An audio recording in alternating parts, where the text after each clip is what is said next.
Good morning, good afternoon, and good evening wherever you are. I'm Jack. Welcome back for today's Daily Defiant, which is all about how the regulatory attention facing the cryptosphere could shape the relationship between DeFi and CeFi. One by one, the dominoes have come tumbling down this year.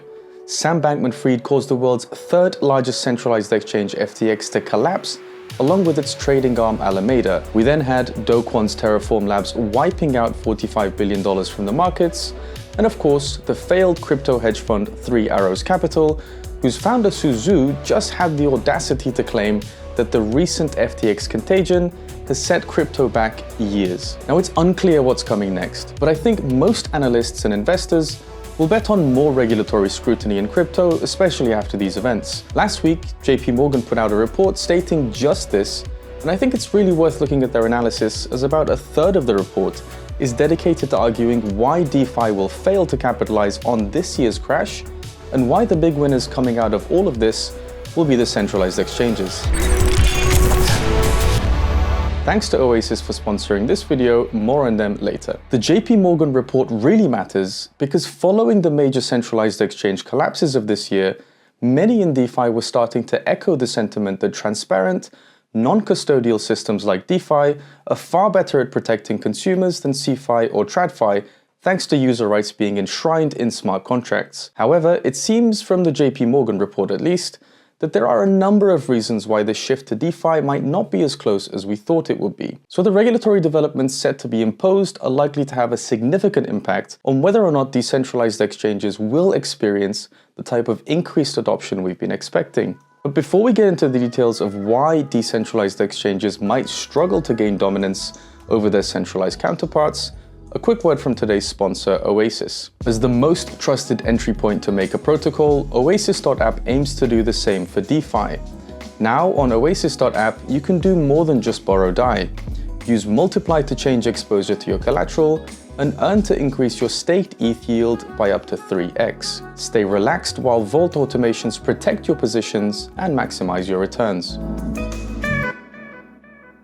Before we dive into JPMorgan's take on DeFi, the bank's main point was that there will be increased regulation, and we already know that existing regulatory efforts are underway in multiple markets around the world. We've been covering some of the notable examples of this regulatory attention recently, so let's quickly recap a few of the more well-known among them. The US agency OFAC sanctioned Tornado Cash, the crypto mixing service, which they believe was used by North Korean hacker group Lazarus. The CFTC cracked down on BZX and UkiDAO, making it the first time US agencies went after a decentralized autonomous organization. Then the SEC has an ongoing lawsuit against Ripple on the grounds that they sold unregistered securities. We also know that US senators proposed a bipartisan bill called the Digital Commodities Consumer Protection Act 2022, or the DCCPA, which critics say would make DeFi unfeasible, and which we know Bankman Fried himself infamously advocated for. Now, after the FTX collapse, senators promoting it said they were even more committed to seeing it through. Over the pond in Europe, the crypto assets bill MiCA is nearing the final regulatory approval hurdle.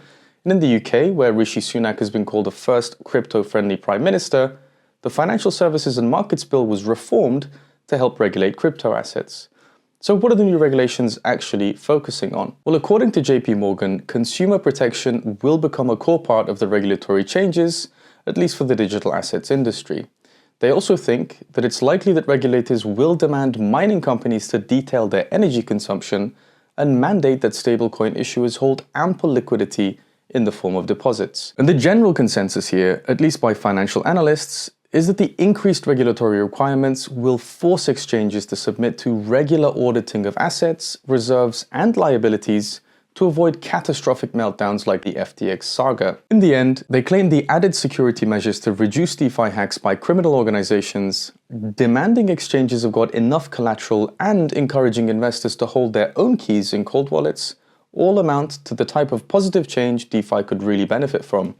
And these developments should, in theory, create an opportunity for slower, steadier and safer growth and investment returns in DeFi. So what is JPMorgan's take on DeFi? Well, the detailed report listed 10 primary reasons for their skepticism. Here's the crux of it. The report indicates that one argument put forward for DEX was that smart contracts are more efficient at bundling the trading, clearing and settling process compared to centralized exchanges like FTX. But the report then mentions that we might see regulatory pressure to actually unbundle these activities. And that in turn reduces the competitive advantage and the attractiveness of DEX in this area. According to the report, on top of decentralized exchanges struggling to comply with the new regulatory requirements, the slower transaction speed compared to centralized exchanges poses another hurdle for institutional investors who tend to have larger orders. DeFi protocols rely heavily on centralized exchanges for price discovery, and the report claims that it's likely going to take a long time to shift the bulk of price discovery from centralized to decentralized exchanges. The JPMorgan report also mentions that the Chainalysis estimate of $3 billion of DeFi hacks and exploits within the last year is a reason why institutional investors are going to proceed with considerable caution. In addition to hacks and exploit risks, the report also indicates a systemic risk which can arise from a potential cascade of automated liquidations. Now that can occur if the available collateral drops below the critical levels, claiming that these signs of risk have become clear in the past with the collapse of Terra and after the collapse of FTX. Finally, the pooling of assets into liquidity pools, they claim, could make institutional investors become uncomfortable. Overall, JPMorgan believes that the centralized exchanges will likely maintain their market dominance in the coming period, despite the FTX collapse. Now, of course, decentralized finance should be a safe place for people from all walks of life to achieve financial independence without the risk of their funds being stolen or trapped on a collapsing, illiquid, centralized cryptocurrency exchange. We somewhat agree with JPMorgan that more development is needed in DeFi for it to truly capture the mainstream, but our conclusion's pretty much the opposite. With time, decentralized finance will prove to be the path forward for crypto. All the failures of CeFi this year have only reinforced the benefits of a transparent financial system run by uncensorable smart contracts where users have got greater control of their assets. But maybe you see it differently, so let us know what you think about traditional financial institutions like JPMorgan's concerns about DeFi and the broad-scale regulation they seem to support. Will they, as many of us fear, enable TradFi to wield way too much power over DeFi? As always, thank you for tuning to The Defiant, and see you again tomorrow.